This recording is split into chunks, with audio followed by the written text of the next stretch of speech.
If you remember on Oklahoma Gardening 2 years ago, we were here at the state capitol when the dome was being built and there was lots of construction going on, and Mark Bays, our state urban community forestry coordinator, was telling us about how we were going to protect a lot of these trees, and in particular this large pecan tree here on the north. And Mark, it looks like the tree's doing pretty good. It's 2 years out and the tree is doing quite well. We're really proud of everything that the Capitol Dome builders, that Central Services, that Forestry Services, and not to mention the folks here at the Capitol grounds itself. It's a winning project. It's really a model of what you can do around a large tree when there's quite a bit of construction going on. Yeah, there was quite a bit, and yeah, those guys did a great job, and Yeah. You did a great job too, Mark. Well, and if you would, can you just remind us a little Yeah. bit of what all we did to protect this tree? It's hard to realize what this site looked like a couple of years ago. You know, we had a crane sitting over here, just not less than 40 or 50 Sure. feet from the tree. Just a little bit to where we were standing, it was traffic, construction traffic, heavy equipment coming in, 18-wheelers moving in. There's just a Gravel. whole gravel field over Yeah. in here. So that's not a site that trees really like. So some of the things that we did, we put up a tree protection fence around here to minimize the traffic. We had a watering system inside that tree protection fence. That way, you know, no traffic could get inside there, and we could water the tree during the summer months. And it was really kind of neat because throughout the construction process and everything, this is one of the shadiest sites on, on the whole construction site. So a lot of the folks came in here, had their lunches and all that. wow. So it's really kind of a neat thing. Okay, tons of mulch. You guys Lots spread of around mulch. We under brought the- in mulch to kind of insulate those trees' roots, from the heat of the summer and all the traffic. And so it was, real protective of that. And they did a lot of site grade change around here too. Just to the north of over here, there used to be a sidewalk. I mean, when we walked up last time, there used to be a Exactly, I remember sidewalk that, over yes. here, but the sidewalk's no longer there. So they removed the sidewalk, and then they brought in new soil, kind of resodded the whole area, and it's just amazing that that you can do those kinds of things around a living thing, and then come back a couple of years later and watch and to make sure that it's still doing well, and it is doing well. It's a little bit early in the year. It's a pecan tree, so it's coming out. We've been watching it, and you can see all throughout the whole tree the buds are just beginning to burst on it. And the last 2 years been really healthy? It's been absolutely fine. We've had an ice storm come through here, and it kind of survived that real well. Last summer, the foliage was a rich green, dark color like we'd expect for a pecan tree to be and everything. And so, going into the third year now, our hopes are that's going to continue. Sometimes it takes that long. There's the first few years after construction that you really got to watch things real closely. You can take all the effort you can, but you still, when the construction over with, you're not finished. You have to kind of keep watching and doing things. And so we're still watching, but we're particularly proud of how this one's turned out. It's looking great so far. It's looking great. Well, I noticed where the big crane was sitting 2 years ago, there's new landscaping, Yeah. and I see there's a little concrete curb. Yeah, through here. there's a brand new concrete curb over here now, and you can kind of get a sense of where it started because you can kind of see where the old concrete, the darker gray and the new gray of the concrete started in. And that's particularly close to this tree, but that's not that deep. And when they put that curb in, they hand dug around the whole area underneath the tree itself. And whenever they came upon a tree's root, well, they just actually could build a little bridge over that tree's root and not cut into that tree. Whereas if you'd come in with like a backhoe or something Sure, like that, you sure, would have sure. just ripped all that and everything. But they were very careful. They hand dug all that. If they found a tree root, they just kind of bridged over that with the concrete. So they were very protective of that wall that they put around, the new bedding material. Okay. Well, I think that's a great idea. A good way to protect all those roots. Yeah, and this tree, at that time, we were really cautious about it because it's the largest tree on the north side here at the Capitol complex and everything. And now a couple years out, it's still doing well. So we're real happy that the largest tree is still out here. Not Yeah. to mention the pecans. We're still getting pecans on it. and Even. everything. Wow. Yeah. Yeah. It would have taken many years if we would have just took that out and replanted. So. To get some more Yeah. pecans. Right. Well, Mark, at that time, 2 years ago, we looked at some trees that were in a holding nursery, Right. and you were explaining how those had Yeah. been moved Right. to allow the construction to come in. And Yeah, how are things there? Well, they're moving those trees back just like we promised.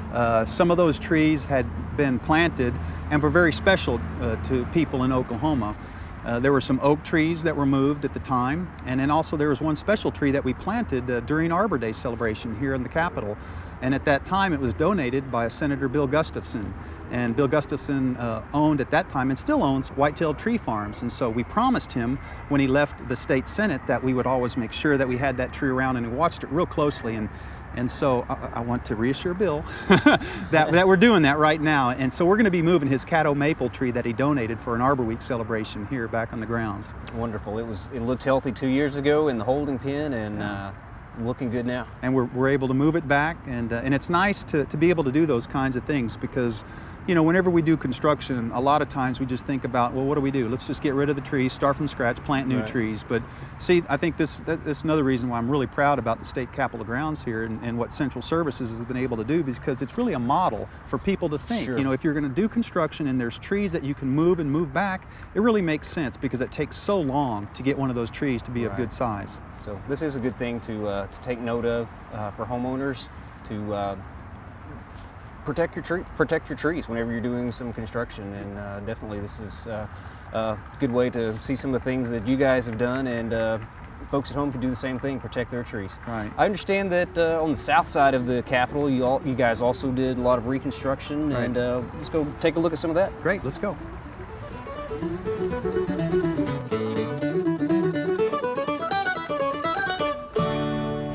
So Mark, how did the remodeling affect the trees on this side of the Capitol? Well, if you can imagine, the whole south side of the Capitol now became a construction zone. And a little bit like the north side over there, you know, there were some trees that came into play too. That was one tree, but there was a whole lot of trees over on the south side over here. Along the walkways, all those sidewalks were torn out. So there's a lot of Shumard oaks, mature Shumard oaks that were on the plaza area that we had to protect. We didn't want any construction to impact those trees' roots. Mm-hmm. And so what we did, we put a fence around them, much like we did on the north side. Temporary fence? Temporary fencing. We wanted to make sure that the construction activity didn't get around those real succulent trees' roots. And we did it on both sides, along the walkways. You know, this is a busy side of the Capitol. Sure. Session was in and everything, lots of things going on. So they had to close the front door down because this whole area was just torn down and it was dirt. They went so far as actually build a temporary boardwalk to allow people to walk across some of the trees' root zones in the impacted area. So just the simple foot traffic wouldn't compact the soil and everything over in that area. So there was a whole lot of things going on in this area at that time. And I think overall they did a pretty good job, because you can kind of get a sense now that this is a couple of years after the dome went up, and a couple of years after the plaza area and everything. Sure. And most of the trees seem to be doing quite well. Yeah, and we're going to continue to watch that. A lot of the stuff looks pretty happy. Well, I noticed over here at the base of this large American elm, one of the seals that looks like all the other seals here in the plaza is raised a little bit. Right. Can you tell us what went on there? Well, these seals were an important part of the design in the whole plaza area. And it just so happened that the design called for one of these seals real close to this George Washington elm tree. This is a very special, historically significant tree on the south lawn area. And it was an area that they had to have one of these seals, where when we started pulling back all the concrete and asphalt and everything from the previous plaza, we noticed that there was a tremendous amount of roots in that area right around the tree, because it's so close to the trunk of the tree. Sure. And I tell you, the design engineers, Cobb Engineering, had the design for that. And when we saw that, they came out with the folks in Central Services, the Department of Transportation, Forestry Services, Howard Design Group, all the people who were played a part, you know, in making sure that this was going to happen, came out, and we talked about those trees' roots. Mm-hmm. Even the construction company, Haskell Lemon, they're the ones that do a lot of the roadways. Well, we were out here looking at trees' roots. It was pretty amazing.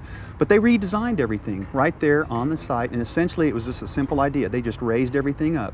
Okay. They didn't want to excavate down and put that you know, level with everything. Sure. So they just raised it up and elevated it up to where it's gently resting on the top of those trees' roots. And they had to put a little chain link fence around it, because their concern were people, because it was elevated, might trip over it and everything. Yeah, okay.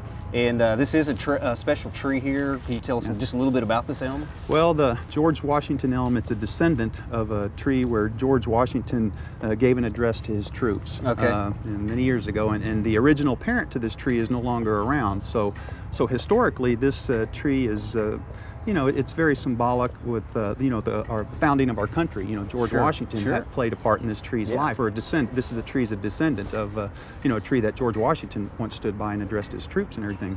So it is one that because it was so close to the original plaza area, they had to take particularly close attention to, the work that was done when they had to come in and replace the plaza Sure. area.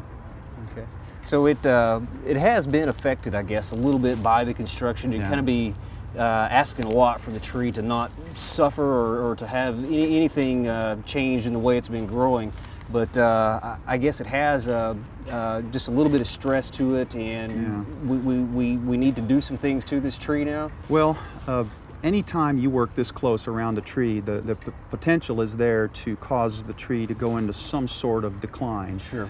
With good techniques, you can minimize that. We're going to impact it, that's for certain. So we want to minimize that impact whenever you do construction around the tree. That doesn't end at the time that the construction ends. You have to continue to monitor the tree, watch its health. There's some things that you can do, sometime down the road to kind of help the tree along, so to speak. So Okay. some of the things that we've already done is we've injected the soil around the tree with mycorrhiza, which is a beneficial fungus that attaches itself to the root system and improves that root system. The company that does a wonderful job here on the Capitol lawns is Western Lawns. They're a private contractor that does all the maintenance work on the Capitol grounds. They do a fabulous job. And last year, Donna Stewart with Western Lawns was closely watching over the tree, just like she does on all the trees and everything here on the Capitol complex area. And she noticed that there was probably some more things that they might be able to be doing to help the tree along. And I know she's probably over there doing some things today, because there's not a day that goes by that she's not out here looking around the Capitol grounds. Okay. Well, I think I'll go see if I can find Donna.